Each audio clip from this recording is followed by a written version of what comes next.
Catarina, sentes que és um corpo político, uma voz política? Ai, sim, eu acho que sim. Eu acho que o facto de existir e como disseste há bocado, resistir também à minha maneira nos diferentes ambientes, acabo por ser também um corpo político. E isto em várias áreas. Por exemplo, esta área de agora da maternidade, todo o meu percurso enquanto mulher grávida em cima de uma cadeira de rodas, a fazer os exames num SNS que ainda não é acessível muitas vezes a pessoas com deficiência, o colocar-me em determinados espaços e reivindicar aquele espaço como o meu, é sem dúvida ser um corpo político também. Onde fores, por onde vais, sente os pés onde pousas. Se alguém disser coisas más, diz que não ouças. Vê a beleza das pequenas coisas, a beleza das pequenas coisas, a beleza das pequenas coisas, a beleza das pequenas coisas. Uma conversa com Bernardo Mendonça.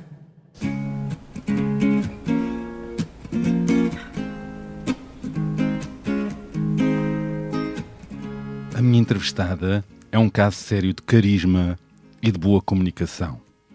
Admiro-lhe a sua capacidade de abordar com inteligência, humor e leveza as tantas formas de capacitismo na sociedade e os desafios diários que as pessoas com deficiência enfrentam. Ela é uma espécie rara sobre rodas na sua página do Instagram, um notável projeto digital seguido por meio mundo. Os seus vídeos são muito apelativos, eficazes e interessantes, e tanto dispõem bem como nos ensinam de múltiplas maneiras a sermos todos e todas mais inclusivos e atentos à diferença. A sua máxima de vida é: diversidade é um facto, inclusão é uma prática. Falo de Catarina Oliveira, que está há cerca de 10 anos a falar de acessibilidade, inclusão, vida real e tudo aquilo que durante demasiado tempo tem sido empurrado para as margens ou para a sombra. A sua história pessoal foi marcada por um episódio que ocorreu aos 26 anos, quando numa viagem que fez ao Rio de Janeiro, sofreu uma inflamação na medula, medicamente chamada de mielite transversa, e de um momento para o outro deixou de conseguir andar, o que a levou a ser internada e depois a regressar a Portugal numa cadeira de rodas.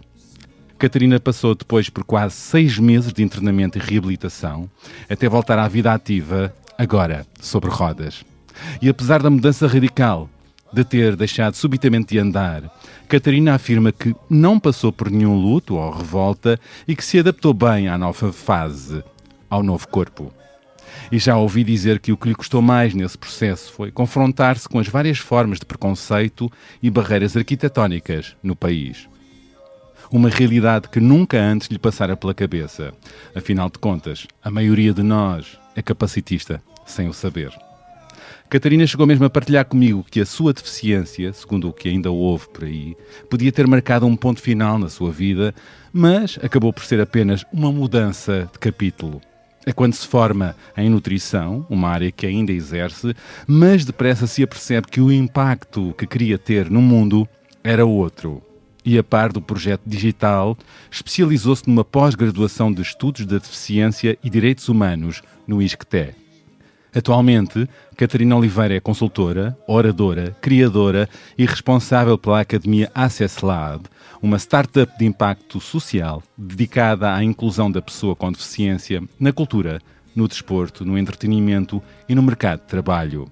Ou seja, Catarina passou a dedicar a sua vida profissional a desconstruir estereótipos, a furar bolhas e a pôr também a deficiência no mainstream, porque as pessoas com algum tipo de deficiência não deveriam ser consideradas exceção ou especiais, nem tampouco uma nota de rodapé da sociedade. Até porque, de acordo com os últimos dados do Census, mais de 1 milhão de pessoas em Portugal têm deficiência, o que representa mais de 10% da população. Embora Catarina aposte que esta seja uma realidade subrepresentada e o número seja bem maior. Na verdade, sabemos lá se no futuro muitos de nós, que atualmente não se incluem neste grupo, não passaremos também a adquirir algum tipo de incapacidade física ou deficiência. O que sei é que Catarina acredita profundamente que pessoas com deficiência não querem ser consertadas, Querem, assim, ter vidas dignas, banais, autónomas, capazes, como qualquer outra pessoa, mas com as adaptações que lhes são devidas. E afirma o seguinte: erro não é existir numa cadeira de rodas. Erro é um poste no meio do passeio. Erro é uma rampa que parece uma parede. Erro são atitudes que infantilizam, diminuem e tiram autonomia. Pessoas com deficiência são pessoas. E a sociedade tem de começar a falar connosco e não apenas sobre nós. Period. Palavras de Catarina Oliveira. Mas a vida não é só trabalho e há muitos outros lados e assuntos importantes para si. Talvez aquele a que Catarina mais se dedica atualmente é à maternidade, já que é mãe do Kai, um bebê de 5 meses, e está agora a descobrir esta aventura, este novo papel com amor, humor, noites curtas e muita aprendizagem, ela ri-se. E tem revelado em vários vídeos como são os seus dias entre uma agenda cheia de compromissos profissionais e as exigentes demandas da maternidade, sempre sob rodas. Uma mãe sobre rodas. Mas no último vídeo que publicou, Catarina Oliveira deu conta de um dos avessos desta sua vida intensa, que certamente acontece com muitas pessoas que me escutam. Catarina relatou que depois de uma noite mal dormida, em que o Kai não deu descanso, se sentiu mal durante a manhã e teve dificuldade em desmarcar a sua agenda de trabalho. E tentou até à última cumprir tudo. E refletiu sobre a importância de ouvir o corpo e da cobrança excessiva que existe de si para não falhar nada. O mal dos tempos e desta sociedade acelerada. Vou querer falar sobre isto, claro, com ela. E que mais? Sei que Catarina gosta muito de música, de ver filmes e que tem particular predileção por documentários, séries e filmes de true crime. Medo. Outras informações aleatórias que me fez saber. Que não suporta a sensação de algodão entre os dentes, o que poderá ser um desafio no dentista. Ela está a contorcer-se agora. Que detesta coentros e adora, atentem, adora ananás na pizza. Alerta polémica, porque bem sabemos que o mundo se divide aqui mesmo, neste assunto. Catarina diz também sobre si que é uma tímida extrovertida, que é super exigente consigo, como referi há pouco, e tem dificuldade em aceitar elogios. E mais importante do que tudo, acredita que todos podemos ser agentes de mudança, seja na área que for, e devemos todos reclamar, sensibilizar, educar ou simplesmente não assobiar para o lado sobre estas questões. Catarina faz a sua parte e todos os dias à sua maneira. Tenta que a sua voz abra portas, endireite rampas e faça com que a deficiência deixe de ser o elefante na sala. Como reflete Catarina estes tempos de maior extremismo, polarização e menor empatia com os outros e com a diferença, que por certas forças extremistas é tratada como insulto e arma de arremesso. Vivemos um retrocesso na sociedade e nas políticas de inclusão. Que medidas, a seu ver, urgentes, deviam ser tomadas politicamente para uma sociedade mais justa e acessível? Bom, vamos ver até onde é que vai esta nossa conversa.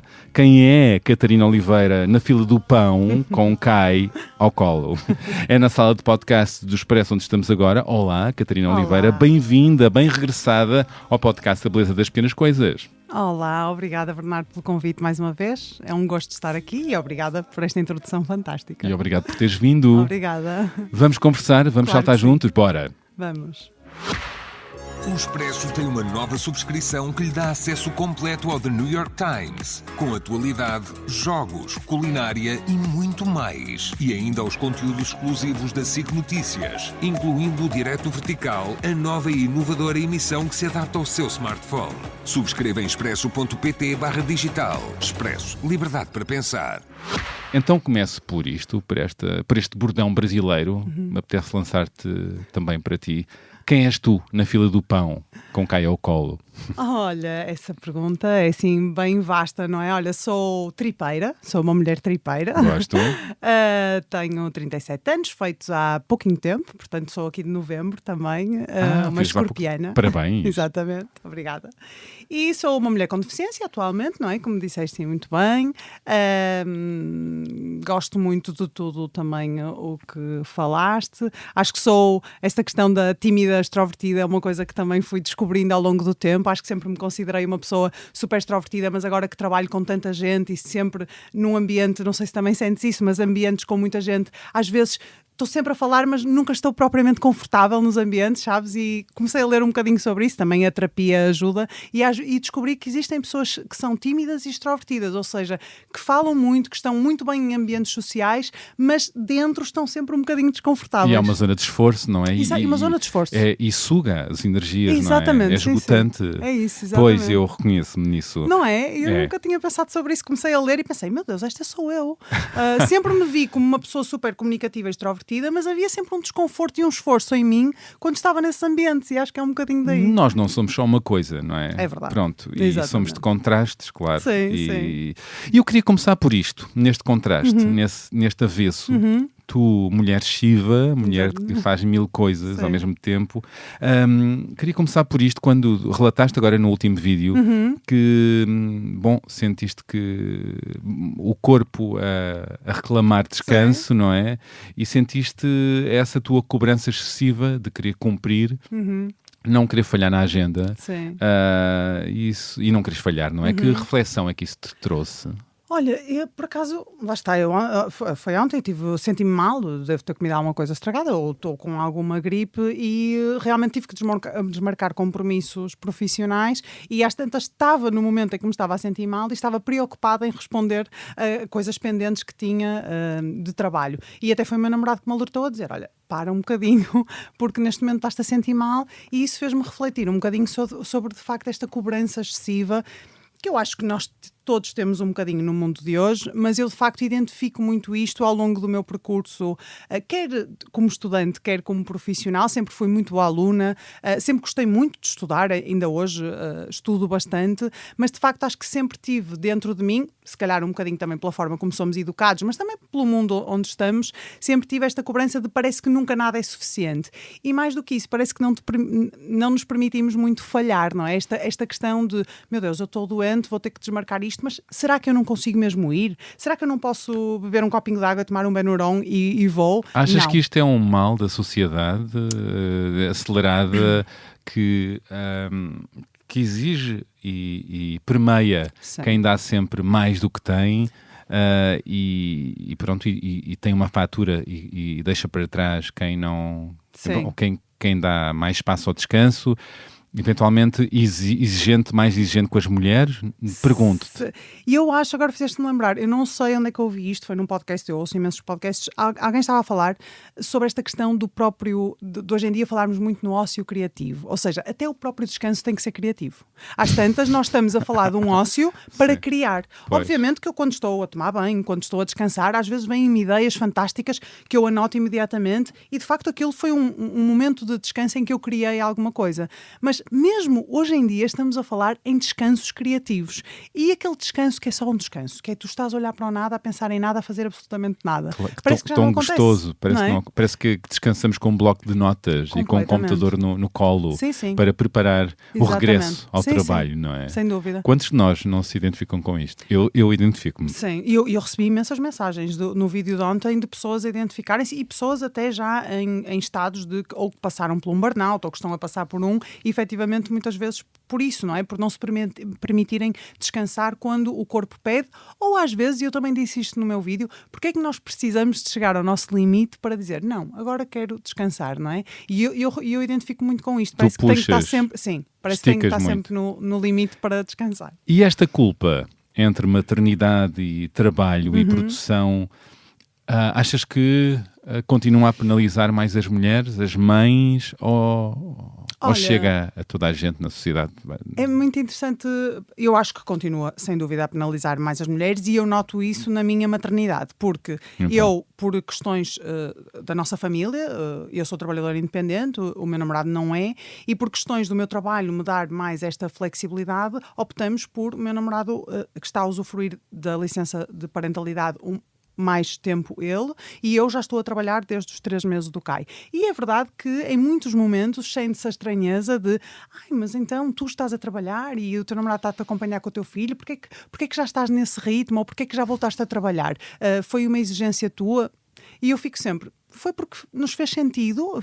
Neste momento a minha carreira profissional se calhar tem mais peso para mim, ou tem mais sentido para nós fazer isto, mas nota-se muitas vezes em pequenos comentários de porque é que foi esta a vossa escolha, nota-se até comentários de mas o pai pode usufruir desse tempo todo? Isto acontece. Estamos em 2025, a informação está no site da Segurança Social para todos consultarem, mas a surpresa de mas vocês tiveram que pedir alguma licença especial? Não, é a licença de parentalidade, é precisamente para ser dividida entre a mãe e entre o pai, como fizer sentido a uma família, se for o caso de haver uma mãe ou um pai, podem existir 2 pais ou 2 mães, mas esta estranheza de ser a mãe já a trabalhar, ainda por cima eu ainda estou a amamentar e portanto obriga aqui a outra dinâmica, e eu também lidar com essa estranheza de género, será que eu estou a fazer alguma coisa Pois passa errado? assim, insinua uma culpa, não é? Exatamente. Não estás sempre presente, não Exatamente, é? E sim, te estás a investir na carreira ao mesmo tempo, não sim. é? Obviamente que, e isto também é uma questão, por acaso a maternidade eu acho que traz sempre alguma culpa, não é? Ainda por cima, sendo mulher, ainda por cima já estando a trabalhar, a verdade é que eu trabalho muito em viagens, não é? Porto, Lisboa, sou do Porto, estou muitas vezes aqui em Lisboa, e a verdade é que com um filho também te apercebes que há coisas que são prioritárias para mim neste momento, o bem-estar do Kai e tudo mais, e portanto diminuí francamente o número de viagens ou tento concentrar tudo, e isso também é importante termos essa noção, mas o facto de, às tantas parece que há assim uma mensagem sempre no ar de que tu não deverias já estar a trabalhar porque tu és mulher e porque tu és a mãe e porque tu ainda por cima estás a amamentar. E mais, depois também há o outro lado da moeda que é o pai aproveitou esta licença porque no fundo está a tirar umas férias e eu acho que só quem não tem um bebê em casa é que acha que estar em casa, pai em casa está a ler o jornal, não é? Sim. Essa é a ideia, ou a ver televisão, não é? Não depois, está a ser pai. Exatamente, isto depois vai desaguar à questão dos papéis de género, não é? A mãe é para cuidar, o pai é para trabalhar e para trazer o dinheiro para casa e pronto, e não é assim. Vocês não vivem esses estereótipos de género em casa, desconfio, não é? De todo. Bom, já deste conta que a tua vida mudou muito nos últimos 5 meses, não é? Com o Kai, mudou a vossa vida. E tu também, nos vídeos que fazes nesta página do Instagram, a Espécie Rara sobre Rodas, que vista por meio mundo, com imensos seguidores, também dás conta de como é que é o teu dia-a-dia enquanto mãe, não é? Que tem os seus desafios. E tu fazes, curtos vídeos a explicar como é que é um dia com o Kai ao colo, não é? A fazer uma série de coisas, não é? E isso tira uma série de dúvidas também às outras pessoas e empodera, eventualmente, também outras pessoas, outras mulheres. Eu acho que sim, no estão sentido numa cadeira de roda. Eu sou muito, ou seja, tento com o meu trabalho combater também esta ideia de que pessoas com deficiência, por fazerem coisas banais, são automaticamente objetos de inspiração. E não é isto que eu ou seja, de inspiração no sentido capacitista, porque nós podemos nos inspirar por diferentes pessoas de diferentes formas. O dia-a-dia, o cotidiano, não é? Exatamente. O que eu sinto com estes vídeos e quando eu faço estes vídeos e depois acabo por receber também mensagens nesse sentido é ou de mulheres com deficiência que eventualmente querem ser mães ou que conhecem alguém que poderá querer ser mãe, ou até de pessoas, e é muito interessante, pessoas que trabalham com pessoas com deficiência, seja em fisioterapia, em escolas, em até ambientes profissionais, e que muitas vezes ao verem o meu vídeo, em conversas, dão recursos às outras pessoas. Olha, porquê é que não vês este vídeo? No outro dia falaste sobre isto e se calhar esta estratégia pode ser boa, porque nós somos todos muito diferentes. E de facto a maternidade por si só já é um desafio, uma maternidade sobre rodas. Obviamente que, como tu disseste há bocado na introdução, o meu corpo mudou, não é? A forma de me deslocar mudou. Eu hoje em dia desloco-me numa cadeira de rodas e por isso a forma também de cuidar do meu filho, de pegar no Kai, de fazer as coisas sozinha com ele em casa que faço, também são diferentes. E portanto eu acho que mostrar essas estratégias pode sempre inspirar alguém. Eu nunca mais me esqueço lembro-me de uma fase sei lá, há uns 3, 4 anos atrás, onde estava assim meio na dúvida se o meu trabalho estava a ser realmente importante, e lembro-me da mãe de uma criança com deficiência, de uma menina com deficiência, que me encontrou, por acaso, num trabalho e veio dizer que gostava muito do meu trabalho e que a filha tinha visto um vídeo meu que eu até na altura nem dei muita importância, que era um vídeo que eu explicava como é que abria as portas agora na cadeira de rodas, porque de facto há portas pesadíssimas, há portas em que eu tenho que empurrar com a cadeira, há portas em que eu não consigo consigo abrir, não é? Que Exato. também é uma grande barreira, e que ela tinha visto, que a filha tinha visto esse vídeo e que se tinha inspirado naquele vídeo para começar a abrir portas sozinha, porque a miúda também andava de cadeira de rodas. E eu pensei, não, realmente isto são vídeos que eu faço no meu dia-a-dia, de coisas do meu dia-a-dia, e que podem ajudar outras pessoas também a encontrar as suas maneiras de fazer aquela ação, não é? E importa ser visto por pessoas com deficiência e sem deficiência, não é? deficiência. Portanto, também tens uma linguagem muito interessante, muito acessível, bem-humorada, o humor como ferramenta e arma para chegar a muitas pessoas. E se calhar, para arrumar a conversa, vou-te pedir para, muito sinteticamente, contares o que é que te levou à cadeira. Claro. Para todos partirmos do mesmo ponto. Portanto, aos 26 anos, foste ao Rio de Janeiro, É verdade. essa cidade maravilhosa, cheia de encantos mil, cheia de carnavais Exatamente. mil. Exatamente. E foi na altura do Carnaval. E nunca passei lá o Carnaval, quem sabe. E, portanto, foste também em busca de outras possibilidades, de arrumar a cabeça. E tu, muito atlética, pelo que sei, trabalhaste num bar. Sim. Tinhas deixado um curso de dentista, não é? Não, eu basicamente, então, eu sempre fui muito boa aluna e sempre achava que queria entrar em medicina. Não sei exatamente porquê, mas sempre gostei muito da área da saúde e da área de medicina, e sempre quis. Na altura, quando me candidatei, entrei aqui em Lisboa, não queria vir para Lisboa, então fiquei um ano em medicina dentária para tentar entrar no Porto e entrei no ano a seguir em medicina no Porto. No entanto, comecei a trabalhar também a par da entrada na faculdade, trabalhei nesse bar no Porto, e fazia outros trabalhos como hospedeira, em eventos e tudo mais. La vida louca. La vida louca, exatamente. Foram anos de vida bastante louca. E na altura, até o segundo ano de medicina, estava entusiasmada com o curso, mas houve uma altura em que deixei de me entusiasmar. Por acaso, no outro dia, li uma publicação de alguém que também, esta questão de sair de medicina e, meu Deus, o que é que eu vou fazer? Medicina é o curso de sonho de tanta gente, mas eu não estou feliz neste curso de sonho. E era isto que se passava comigo. O teu sonho era outro. Exatamente. Ou nem sabias tu qual era, estavas em busca. Exatamente. E então andei nesses anos cheia de dúvidas, até que pensei, aquela visão de filme, não é? Olha, vou ter com a minha melhor amiga. Não vou à Índia, vou ao Brasil. Exatamente.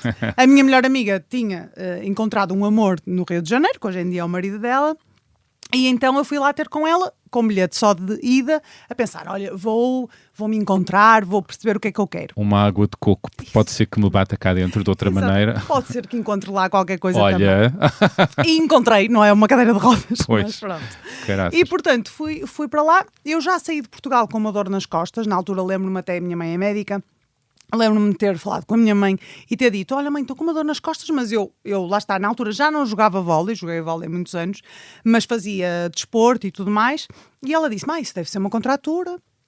Passou, parecia mesmo a dor de uma contratura. Cheguei ao Brasil já com alguma dormência nas pernas, mas eu também achei que era do voo, não é? Pressão e tudo mais.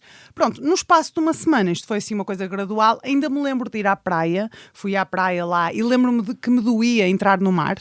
E agora já sei que era do choque medular, já estava com um choque medular. Choque térmico também, não é? E acho que isso dá dor, digamos assim, nas diferenças de temperatura. Pronto, long story short, basicamente na passagem de ano, portanto já passei a passagem de ano em casa porque já não me conseguia bem levantar, mas eu não sabia bem o que é que aquilo era. Tinha ido ao centro de saúde lá, disseram-me que poderia ter sido alguma inflamação num nervo ciático. No dia 1 fui internada e, entre vários exames até se descobrir o que era, tive uma mielite transversa, portanto que é uma inflamação na medula. A minha inflamação foi de causa desconhecida, eles nunca encontraram nada que justificasse aquela inflamação. Até hoje. Acham que poderá ter sido alguma questão autoimune. Ou seja, que o meu corpo reagiu de forma exagerada a alguma coisa. Até vírus, hoje. Exatamente. E, portanto, a sequela, no meu caso, foi de facto uma inflamação na medula que deixou uma lesão completa na medula, na parte afetada, e que me deixou sem mobilidade e sem sensibilidade nos membros inferiores e um bocadinho também na zona abdominal. Aquilo foi no Carnaval, portanto, Brasil no Carnaval para ter uma inflamação na medula não aconselho, porque as coisas param um pouco. Tudo para, não é? Exatamente. E então acabei por ficar 1 mês e 17 dias lá internada, também já iniciei lá alguns tratamentos, fui super bem tratada mesmo. e depois vim para Portugal e fui diretamente internada, centro de reabilitação e tudo mais, para voltar à vida, digamos assim, agora nesta nova condição, não é? O que me espanta também, e pelos vistos espanta-te também a ti nesta reflexão, olhar para trás, Sim. não? É não teres passado pela fase de luto. Sim. E de negação, de luto, Revolta. de revolta, Sim. porque entretanto de um momento para o outro deixaste de andar, não é? E estavas num novo corpo, não é? Com o mesmo corpo, mas com outro tipo de capacidades. Sim. E aceitaste. Como é que tu explicas isso? Olha, isso foi uma coisa que eu própria tive que resolver comigo, porque às tantas eu estava... ou seja, para mim foi um processo de inicialmente descobrir o que é que eu tinha, fiz vários tratamentos no hospital para ver se alguma coisa era reversível, até ao momento em que há uma conversa de facto, as pessoas perguntam-me sempre isto, mas houve um momento em que o médico te disse que nunca mais ias voltar a andar, houve, e lembro perfeitamente, mas foi basicamente quando repeti os tratamentos todos, repeti a ressonância e o médico disse-me, olha Catarina, eu tinha estado até ao 4º ano em medicina, portanto eu sempre sabia muito bem, não sou médica, mas já tinha bastante noção do que é que me estava a acontecer e a linguagem médica ali era bastante próxima. Isso também terá ajudado a que tu acompanhasses melhor o processo, Sim. não é? Para mim foi muito importante. E não foi esmagador receberes a notícia assim? Lá está, lembro perfeitamente essa conversa em que o médico me disse, foi uma conversa muito tranquila, disse, olha Catarina, fizemos os tratamentos outra vez, fizemos a ressonância e nada piorou, mas nada melhorou, portanto tens uma lesão completa, que eu sabia perfeitamente o que é que significava, e a sequela será, à luz do que a ciência sabe até hoje, ficares sem andar. E eu lembro perfeitamente, lhe disse, ok, acho que se chamava Dr. João, mas vou poder ser mãe? Isto até parece romântico eu estar a dizer isto agora que sou mãe, mas eu perguntei exatamente isto e eu lembro que ele respondeu, olha, à partida, se não tiveres nenhuma questão com os teus órgãos reprodutores, não vejo porque não, existem mães com lesão medular. E eu, ok, pronto, e isso lembro-me de ligar aos meus pais, que eles estavam em casa, e de contar exatamente isso, mas ou seja, eu já estava... Sempre porque as pessoas, se calhar, como não acompanharam o dia-a-dia hospitalar, tipo, quase todas as semanas os médicos iam lá, faziam-me determinados testes de sensibilidade e eu percebia que as coisas não evoluíam, ou seja, que eu não sentia os meus pés, que eu não sentia as minhas pernas e, portanto, eu não estava à espera que a minha medula, como se vê nas novelas, não é? Que é um grande problema, que a minha medula de repente ressuscitasse, porque eu tinha noção o que era uma lesão medular. E, portanto, para mim não foi uma surpresa. O que se calhar foi uma surpresa foi eu não ter, de facto, não tive um momento de meu Deus, porquê a mim? Porquê é que isto me aconteceu? Vai ser o final da minha vida. Não tive. Claro que eu acho, e hoje em dia, olhando para trás, passados estes 10 anos, teve muito a ver com a minha personalidade, sem dúvida, que eu acho que sou uma pessoa muito pragmática e muito prática, e isso neste caso ajudou-me, noutros casos não me ajuda. Pois. E teve, sem dúvida, muito a ver com a minha rede de apoio. Ou seja, tudo à minha volta se manteve igual. Os meus amigos, na altura eu tinha uma relação já de muitos anos, a relação manteve-se. Pois. A minha família, nada mudou, ninguém me abandonou e só mudou o facto mesmo de eu ter deixado de andar. Claro que eu me revoltava quando tinha que tomar banho e demorava meia hora em vez de demorar 5 minutos, tinha que chegar a um casaco muito giro que eu queria e não conseguia chegar lá. Havia pequenas revoltas no dia-a-dia, mas a cadeira de rodas para mim não foi uma revolta e acho que tem muito que ver com esta rede de apoio que se manteve e que surfou muito na minha onda, ou seja, toda a gente veio um bocadinho atrás de se a Catarina está bem, quem somos nós para dizer que aquilo é o pior que lhe podia ter acontecido. E acho que isso também me ajudou muito. Que maravilha. O Sim. que eu percebi que te revoltou e te tem revoltado são as barreiras, não é? O capacitismo, o preconceito, Sim. os estereótipos Sim. e as várias barreiras da sociedade Sim. para pessoas com Sim. deficiência e em cadeira de rodas, no caso. Olha, eu que utilizo uma cadeira de rodas, obviamente as barreiras no dia-a-dia arquitetónicas são algo muito grande. Continuam. No meu dia-a-dia. Sim, continuam. E eu lembro perfeitamente quando saí na altura do centro de reabilitação, fui logo viajar com uns amigos, fui para Madrid. Foste logo, claro. Fui logo. Arejar Sim. chamado arejar a cuca, esse termo técnico. Arejar a cuca, exatamente. Só que eu quando penso, e nós falamos imensas vezes desta viagem, porque nós fomos quê? Acho que éramos para aí 6, fomos para a casa de um amigo nosso que vivia num T0 em Malasanha, num bairro em Madrid. zero acessível. Eu lembro-me que o meu Ui. irmão me tinha que levar as cavalitas pelo elevador e os meus amigos tinham que me levar a minha cadeira pelas escadas. Portanto, foi assim um choque de realidade. Exato, logo Sim, aí, sim, exato. sim, sim. Mas a verdade é que eu ali pensei, ui, calma, isto não vai ser fácil. Pois. Andar na rua. E começou-me a inquietar um bocadinho de género. Primeiro, um bocado, como é que andaste? Andaste 27 anos? Não, ou seja, eu não pensava nestas coisas quando Tiveste andava. que reaprender muita coisa, não é? Sim, sim. Coisas do dia-a-dia comuns que Exatamente. passaram a ser... E mais do que isso, eu pensava, eu subia as escadas e eu não pensava em que eu não as podia subir. Ou eu usava, se calhar, às vezes, uma casa de banho adaptada e não pensava que por eu estar ali, uma pessoa que só pode usar aquela casa de banho vai ter que esperar mais por causa disso. E eu digo isto muitas vezes, eu acho que só, e lembro-me muitas vezes de levar o meu carro para a Baixa do Porto, porque eu trabalhava naquele bar, e eu não estacionava, às vezes, em lugares para pessoas com deficiência porque tinha medo de ser multada. Eu não me lembro de pensar que haveria alguém numa cadeira de rodas que só podia estacionar ali porque só naquele lugar é que conseguia abrir Pois, a todos porta. nós, de uma maneira ou de outra, É. nos podemos identificar com alguma coisa. Exatamente. Mais sim. ou menos, não é? Sim, sim. Pois. E quando comecei a passar por essas barreiras, comecei a perceber, pá, realmente, quer dizer, é uma utopia nós acharmos que todos nós temos possibilidades iguais neste mundo, porque não temos. A questão de, ainda no outro dia estava a ouvir um vídeo que falava sobre, como é que era? Creep time, ou seja, a questão de o tempo da pessoa com deficiência.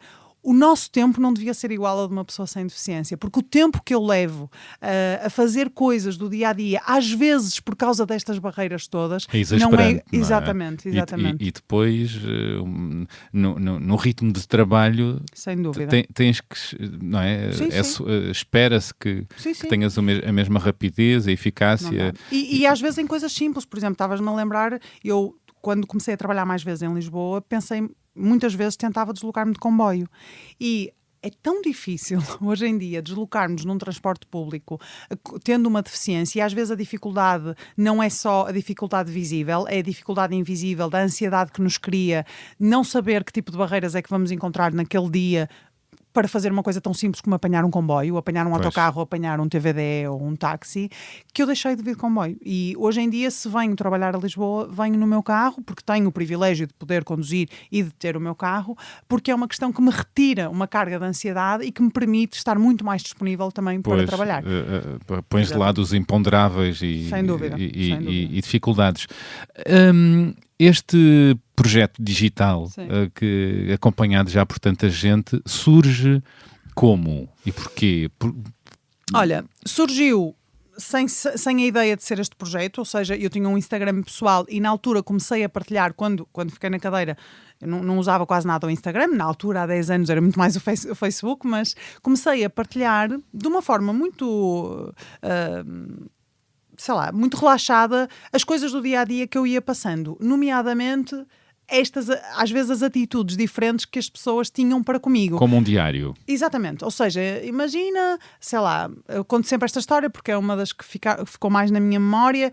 Estava uma vez no shopping sozinha e um senhor decidiu começar-me a empurrar. Eu estava no elevador, o senhor entrou e eu abriu a porta para o meu andar e eu achava que estava a andar muito rápido e não, tinha um senhor a empurrar-me. Pois, e ele achava que estava Estava a ajudar-me. Estava a ajudar, pois. Sim, e gostava também de tudo, acho que tudo o que vou dizer aqui, daqui para a frente das atitudes, eu percebo, e acho que todos nós percebemos, que a intenção à partida é melhor. Mas temos que pensar um bocadinho o que é que isto nos diz. Quer dizer, ninguém pega, acho eu, ninguém Exato. pega ninguém ao colo, no meio de um shopping, Claro. e o começa a transportar para algum lado. No fundo foi isto que este senhor me fez, porque eu estava perfeitamente orientada, quer dizer, se eu tinha ido para lá sozinha, à partida conseguia Claro, deslocar-me sozinha. Deslocar a cadeira sozinha. Portanto, Exatamente. Ele estava a tirar a capacidade de... Completamente. E eu comecei a partilhar estas histórias, sei lá, lembro-me uma vez no final de uma palestra que uma senhora também me disse, e a senhora disse-me com esta voz, olha, gostei muito, a menina fala muito bem para alguém com deficiência.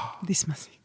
Pois. E eu pensei, no fundo, esta senhora está-me a tentar elogiar, mas o que ela me está a dizer é que as expectativas dela para mim eram as mais básicas possíveis. E, portanto, comecei a partilhar um bocadinho estas histórias com humor, porque realmente é a forma como eu vejo isto a acontecer, e acho que, obviamente, que a linha é muito ténue entre o que tem piada e o que não tem, mas a verdade é que eu vejo sempre alguma piada nestas questões, porque eu vejo também o desconforto das pessoas. Às vezes as pessoas não sabem como se posicionar à beira de uma pessoa em cadeira de rodas, mas isto acontece com outras deficiências, e então comecei a partilhar um bocadinho nas redes sociais, e o que foi interessante é que, para além de pessoas com deficiência, que obviamente se começaram a identificar com algumas histórias, porque as deficiências são todas muito diferentes e cada pessoa tem a sua realidade, eu achei muito interessante que pessoas sem deficiência se começaram a reconhecer naqueles papéis de, olha, Catarina, eu acho que já fiz isso. Exato. E eu acho que sou capaz de já ter, por exemplo, uma coisa que eu falo muito, esta imposição de ajuda.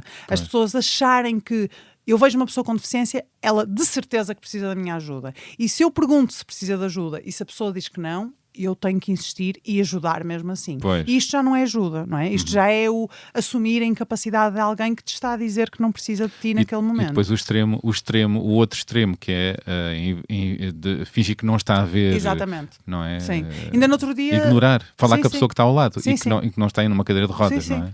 É que eu ainda estou à procura, às vezes no meu ócio criativo, paro para refletir um bocadinho sobre isso, que há mesmo dois extremos, que é este extremo de um assistencialismo, de tudo o que tu fazes precisas da minha ajuda, e depois o outro extremo de sermos invisíveis. Um desprezo. Exatamente. Como uma ideia de não pertença. Exatamente. Não estou a ver. Sim.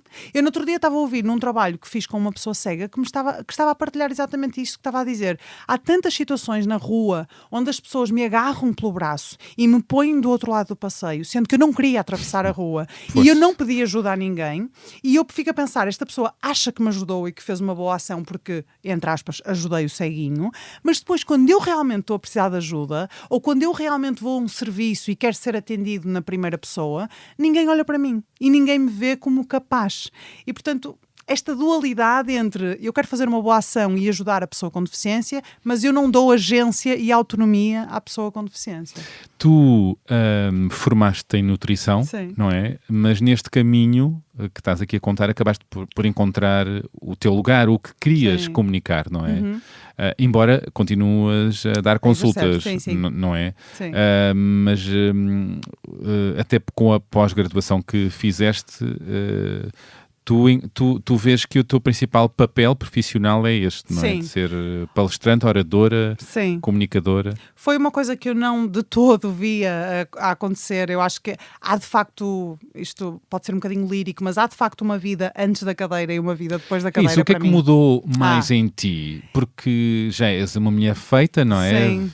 26, 27 Sim. anos. O que é que mais mudou em ti? Eu, mais uma vez, digo que o que eu vou dizer pode parecer um bocadinho poético, mas eu honestamente, esta ideia de tornei uma pessoa com deficiência e sou uma pessoa muito melhor, esta ideia de que as pessoas com deficiência são todos uns anjos, eu não concordo nada com isso. A verdade é que esta diferença na minha vida que me obrigou, para além de me obrigar a sentar, não é? Obrigou-me a pensar um bocadinho e o meu caminho profissional trouxe-me esta parte da comunicação e do trabalhar com a minha voz, que eu nunca tinha pensado sobre isto, mas que agora, olhando para trás, quer dizer, eu sempre fui uma criança e uma adolescente super comunicativa, mas acho que nunca explorei isso em mim.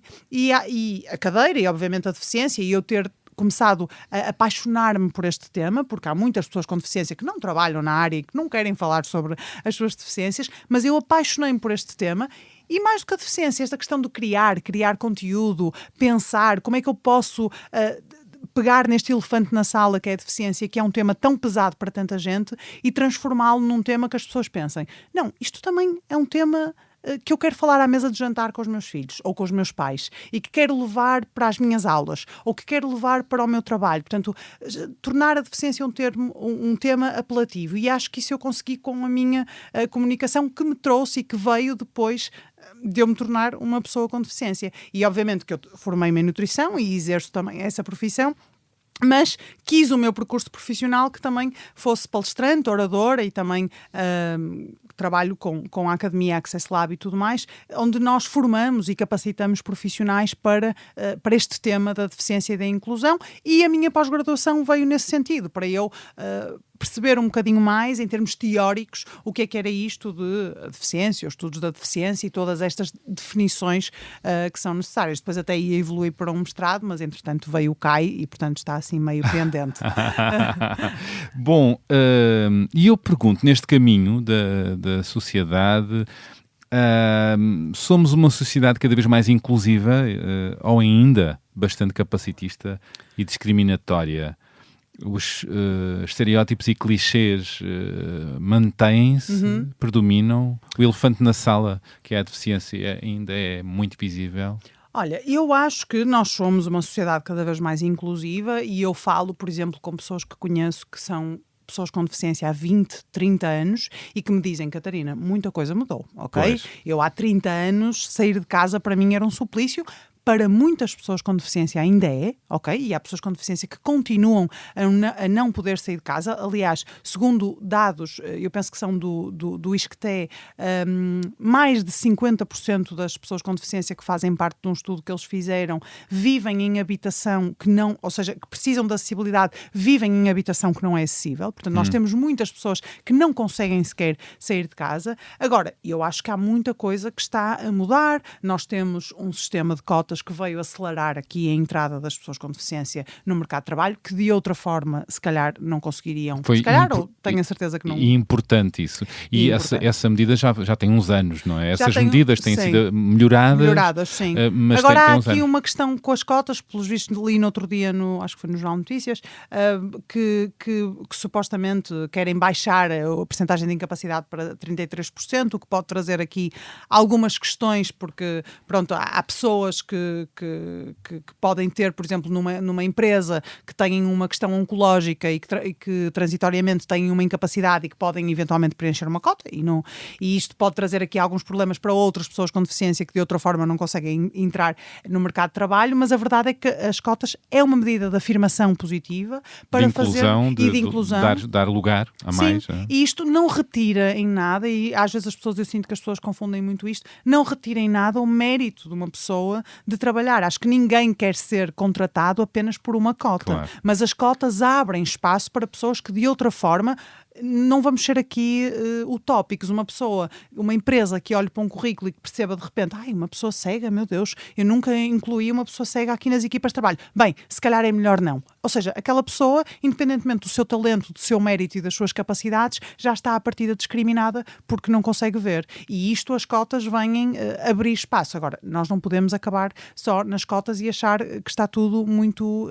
inclusivo, porque não está, não é? Porque nós depois temos pessoas integradas integradas e não incluídas em empresas que estão a preencher uma cota, mas que depois não conseguem progredir na carreira, não têm um feedback honesto das suas hierarquias. O preconceito existe e mantém-se lá dentro. O preconceito existe e mantém-se lá dentro, exatamente. E, portanto, acho que temos que... Por isso é que eu foco tanto nesta questão das atitudes e dos estereótipos, ou seja, e acredito que é preciso aqui algumas gerações para nós mudarmos isto, e eu vejo que as gerações mais novas, algumas coisas para eles já não são uma questão na questão da deficiência em si. As novas gerações, os mais jovens, sim, estão mais eu acho que disponíveis para a diferença e mais naturalizados com as pessoas com vários tipos de deficiência. Eu acho que há aqui dois pontos. Por um lado, eu vejo que as pessoas mais jovens naturalizam mais a diferença, ou seja, já não é propriamente uma questão de género, ok, esta pessoa é autista ou esta pessoa tem uma deficiência motora, mas por outro lado, e com os extremismos que tu falaste e muito bem, e que se vê que também estão muito na população mais jovem, esta questão de nós entendermos que uma pessoa, que nós não somos iguais, ou seja, que pessoas diferentes precisam de adaptações diferentes, que têm necessidades específicas diferentes, eu acho que com estes extremismos às vezes há pessoas mais jovens que já não entendem muito bem isto, que é tipo, mas para que é que tu precisas desta adaptação? Se tu conseguires, esforça-te, porque eu também me esforcei. Ou seja, isto eu vejo que está a surgir agora outra vez, esta incapacidade de perceber que nós precisamos de trabalhar em ambientes equitativos, justos. A palavra e é não, equitativo, equidade. não é? Equidade. Sim, e não igualdade, não é? Pois. Eu gosto muito de fazer este paralelismo que acho que ajuda muitas pessoas a perceber. Se nós fôssemos todos iguais, todos nós tínhamos a mesma graduação nos nossos óculos. Claro. Ou todos nós tínhamos o mesmo número nos sapatos. E todos nós temos calçados diferentes, com números diferentes. Temos graduações diferentes. Eu passei a usar óculos. Eu sempre achei que tinha uma vista incrível, Vês? Catarina. Vês? Eu tenho lentes de contacto. E eu a vista cansada. Cansada, Pois é. exatamente. E agora preciso de óculos para ler. E se fosse tudo igual para todos, tu usavas os meus óculos, eu usava os teus e eu nem sequer conseguia conduzir com os teus, de certeza. Pois é, é naturalizar as várias deficiências Sim. que todos nós vamos tendo e viver com elas da Exatamente. melhor maneira. Importa dar conta, os censos indicam que existem atualmente mais de 1 milhão de pessoas com deficiência, 10,9% da população nacional, porém, eu sei que consideras que estes números e esta realidade é subrepresentada porque a metodologia usada é outra do que os censos anteriores e, portanto, houve 700 mil pessoas, pelo que sei, com deficiência que desapareceram em 10 anos, Sim. porque acabaram por não ser contabilizadas, não é? Sim, a questão, como foram feitas as perguntas do censo e como nós averiguamos quem é a população com deficiência, e isto é uma grande questão dentro da comunidade e das entidades que trabalham isto.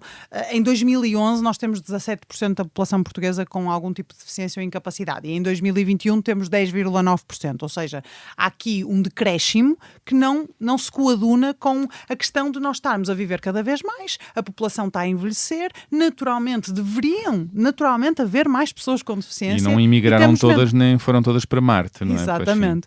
E eu acho que aqui temos vários problemas. Por um lado, a forma como nós aferimos quem é a população com deficiência e depois uma questão que também é muito importante e que eu acho que as pessoas não têm muita noção, que ainda existe o estigma da deficiência. E há muitas pessoas que não querem ser rotuladas enquanto pessoas com deficiência. Não querem estar nesse lugar, Exatamente. não é? E que muitas vezes são pessoas com deficiência e que não entendem que o facto de nós termos um atestado multiusos de incapacidade nos dá medidas de proteção social e nos dá apoios. Acesso a apoios. Ainda há um preconceito internalizado, sim, não é? Sim. Um capacitismo, não sei se isto diz, um capacitismo internalizado. Sim, sim.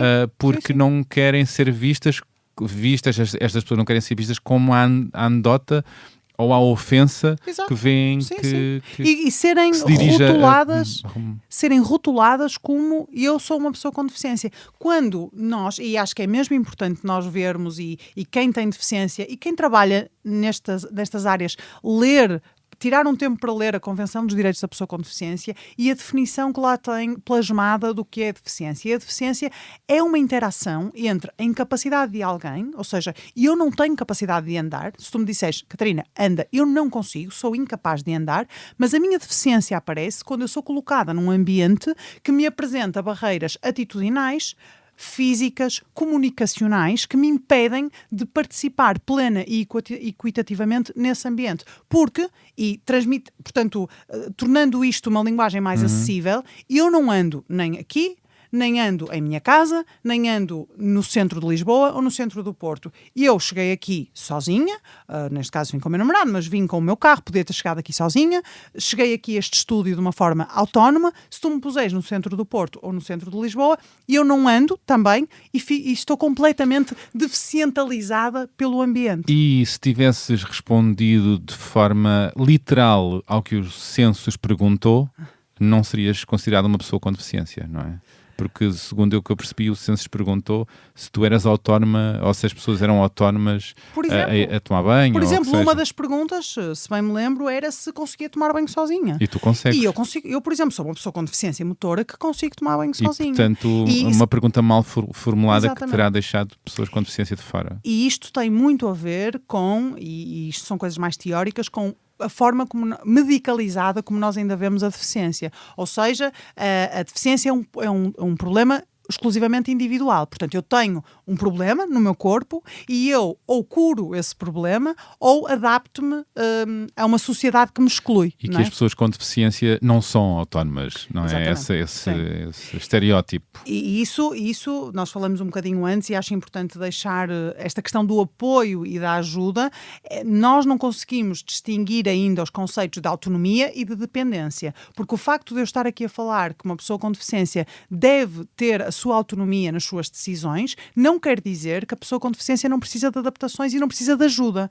A questão, ou de um assistente. Ou de um assistente pessoal. Por claro. exemplo, hoje que estamos aqui a falar, vai ser lida a Convenção dos Direitos da Pessoa com Deficiência na Assembleia da República de uma forma de protesto do Centro de Vida Independente, que defende esta questão da assistência pessoal, porque uma pessoa com deficiência que não consiga fisicamente assinar um papel, beber este copo de água, vestir-se, fazer a sua higiene, viver sozinha, deveria continuar a ser autónoma e a ser capaz de fazer isso com a figura de um assistente pessoal que vai fazer fisicamente isso por ela. Essa figura não existe ou não existe para toda a gente ou é difícil aceder a isto? Essa figura existe. Existe, não é? Porque existe. eu conheço várias pessoas Sim. que têm... Existe, a questão é que existem alguns retrocessos agora até a ser, lá está, reivindicados, porque pelos vistos, ainda não fui a fundo nesta medida, mas pelos vistos o que se está a propor é que a assistência pessoal seja mediante rendimentos, ou seja, que pessoas com mais rendimentos não possam aceder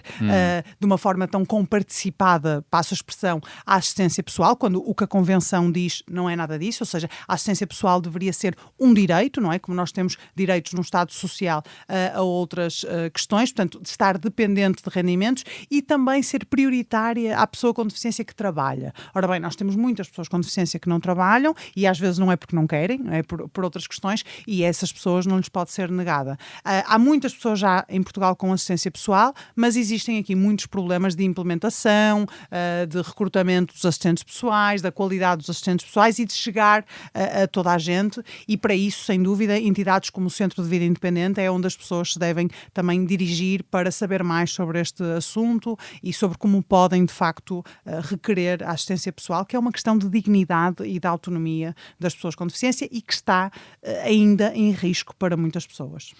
Tu há pouco perguntava o que é que tinha mudado mais em ti desde que ficaste sem andar.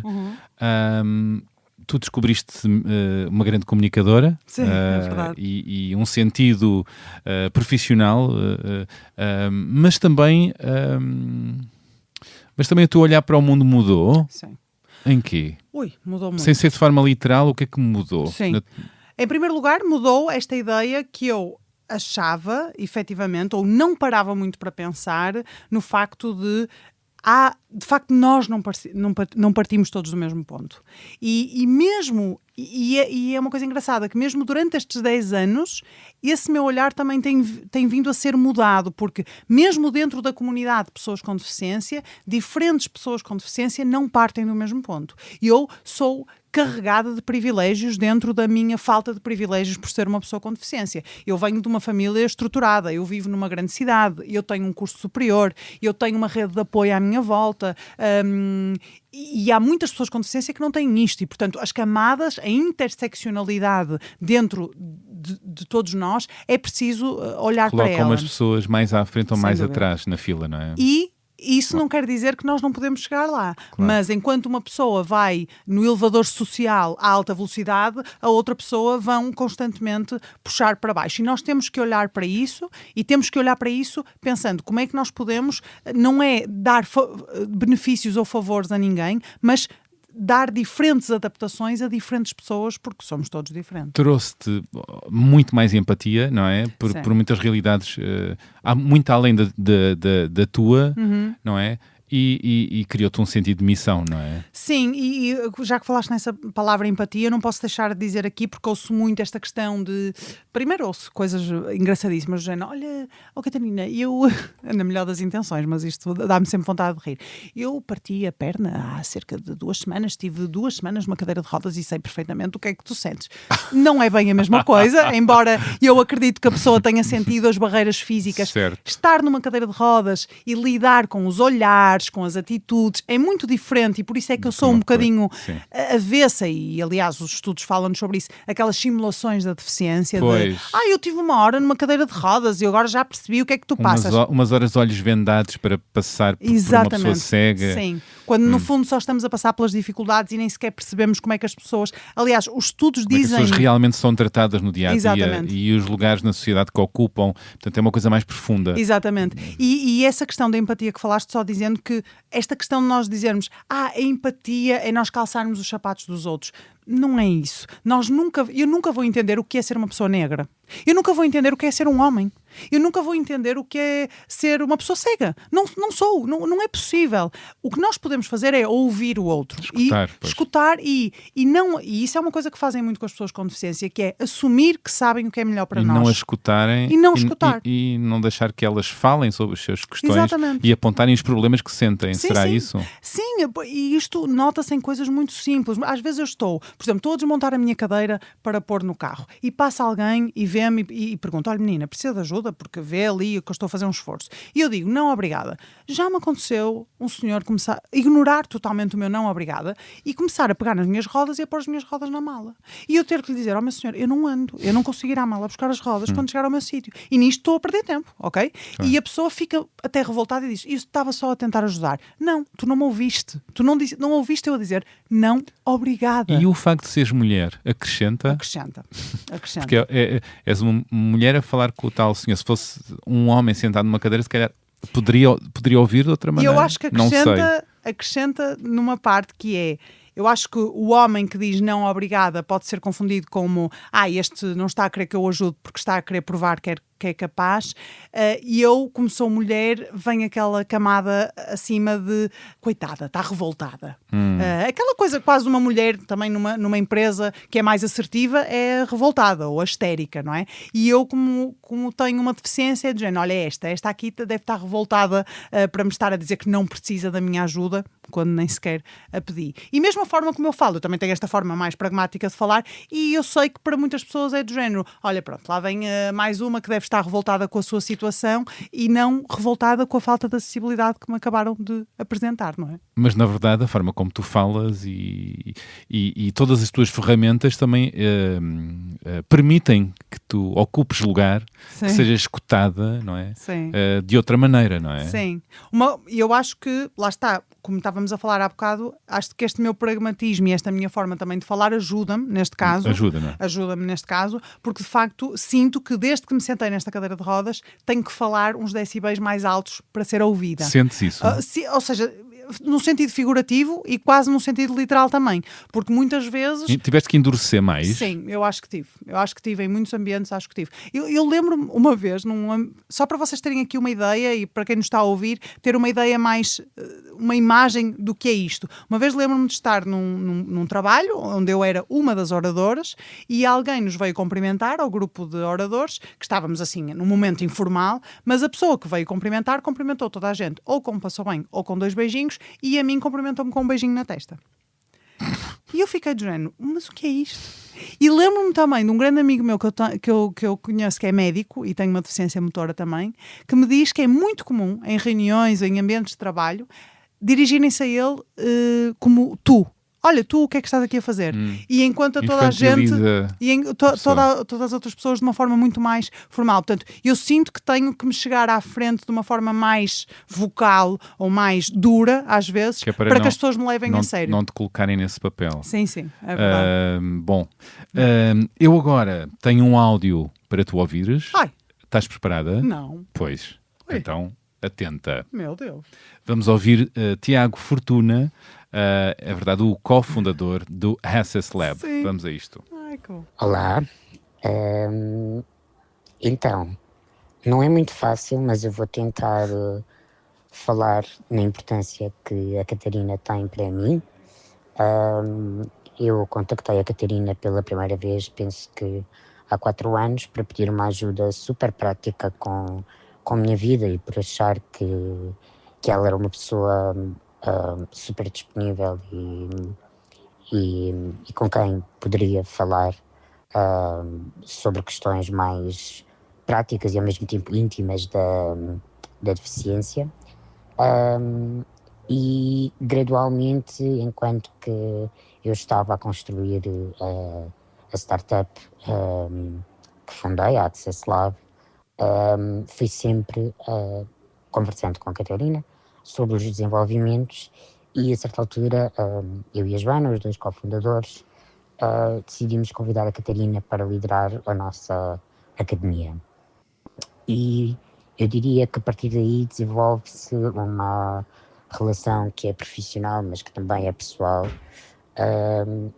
que é uma das mais ricas que eu ganhei nos últimos anos, e de uma confiança muito grande.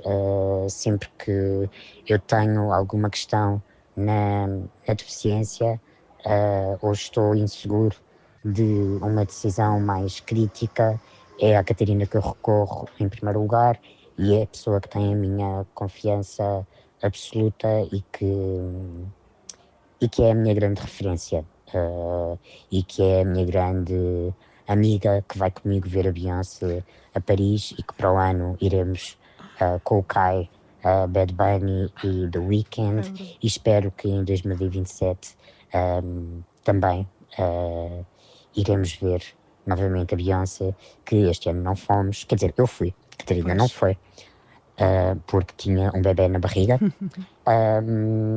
mas vivo com uma grande gratidão, acho eu, desculpem o silêncio, por ter encontrado esta pessoa na minha vida e por ser um exemplo e uma referência e uma amiga, e por ser a pessoa mais rápida e profissional que também encontrei neste processo, com quem trabalhamos todos os dias com uma facilidade gigante, com uma agilidade e com uma capacidade de lidar com o capacitismo, com o preconceito fora da norma. Portanto, acho que são estas as palavras que posso dizer sobre a Catarina. Se calhar a pergunta que deixava é como é que tu vês, Catarina, o cenário político neste momento em Portugal e com estas alterações geopolíticas mundiais para a deficiência, e o que é que nós devemos fazer no imediato para manter este diálogo e estes avanços a acontecerem e não recuarmos. Beijinhos e abraços.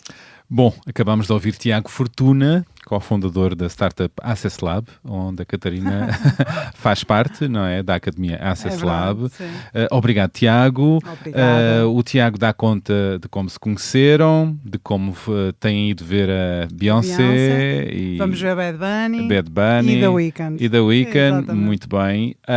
E o Tiago deixa também uma pergunta, aliás, uma pergunta cheia de coisas lá dentro. Estou muito curioso com a resposta da Catarina. Como é que a Catarina vê o cenário político neste momento em Portugal? E o que é que podemos fazer no imediato para manter o diálogo e avanço e não recuarmos? Muitas camadas aqui. Segura o tchan, agarra o tchan, Catarina, porque vou lançar para a segunda parte esta conversa. Bom, segunda parte essa onde vamos poder ouvir as sugestões culturais da Catarina, as músicas que a acompanham, irá também ler um excerto de um texto que escolheu. Tudo para ouvirem a partir da manhã deste sábado. Boas escutas, até já. Diz boas escutas, Catarina. Boas escutas. Até já. Até já.